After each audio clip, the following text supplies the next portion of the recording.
ni ibyabereye ku mupaka wa Repubulika Iharanira Demokarasi ya Kongo n'igihugu cy'u Rwanda.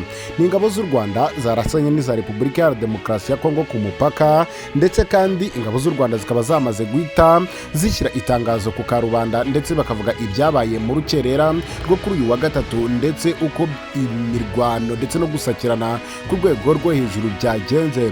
Ni ibikomeje kugarukwaho n'ibitangazamakuru bitandukanye. Ni mu gihe M23 ikomeje kugaragaza imbaraga ndetse no kwihagararaho ku rwego rudasanzwe, ifata Masisi, Sake ndetse n'ibindi bice ikomeje kwigarurira umunsi ku munsi, ndetse ikagaragariza FARDC, abacanshuro, Mayimayi Nyatura, Mayimayi Kangbo ndetse n'abandi batandukanye muri Repubulika ya Demokarasi ya Kongo, utibagiwe na FDLR. Abo bose bakomeje gushimaho ubikanga. None FARDC ikomeje kugaba ibitero ku gihugu cy'u Rwanda, ndetse binavugwa ko ngo n'ubundi ari ubushotoranyi bakomeje kugaragaza umunsi ku munsi ndetse umunota ku wundi.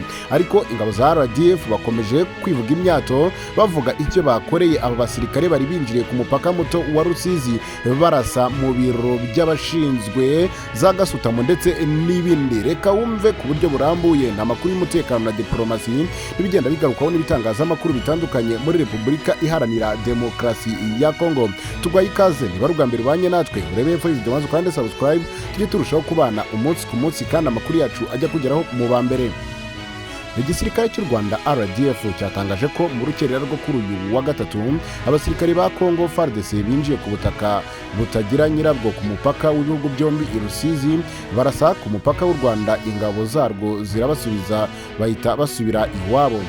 Itangazo ryashyizwe ahagaragara na RDF rivuga ko saa 10:30 z'urukerera aribwo abasirikare ba FARDC bagize section imwe bari hagati ya 12 na 14 binjiye ku butaka butagira nyirabwo butandukanya u Rwanda na Repubulika ya Demokarasi ya Kongo i Rusizi, barasa ku mupaka w'u Rwanda.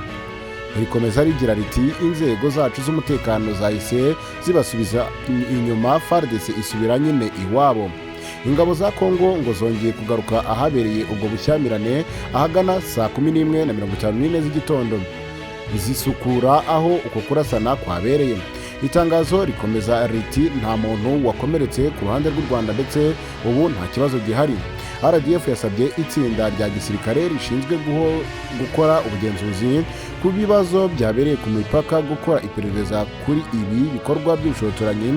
Si ubwa mbere ubushotoranyi nk'ubu bubaye ku ruhande rw'ingabo za Kongo, kuko muri Kamena umwaka ushize umusirikare wayo yarashwe ubwo yinjiraga ku mupaka wa Petite Barriere mu karere ka Rubavu, arasa ku bapolisi bari ku burinzi no ku baturage bambukaga umupaka.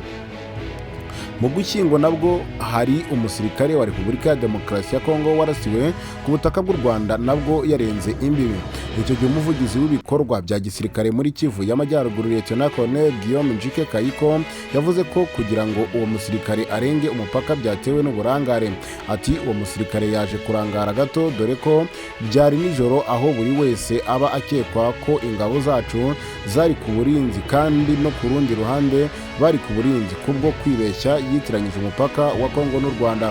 Mu bihe bishize kandi indege y'intambara ya Repubulika ya Demokarasi ya Kongo yinjiye mu Rwanda inshuro nyinshi, ndetse iza kuraswa isubira igoma yaka uruhande rumwe, ndetse ku bw'amahirwe iza kuzimywa n'abari babishinzwe ku mupaka. Bose bakomeza kwigaragaza ndetse no gukora iyo bwabaga kugira ngo iyo ndege itagira icyo yangirikaho. Nibikomeje rero kugarukaho n'ibitangazamakuru bitandukanye. Niba ari ubwa mbere ubanye natwe urebe hepfo y'video maze ukande subscribe, tujye turushaho kubana umunsi ku munsi kandi amakuru yacu ajya kugeraho mu ba mbere. Amakuru ya politike, diplomasi n'ibindi bigenda bivugwa hirya no hino, umutekano udasigaye. Turagukunda cyane, amakuru yacu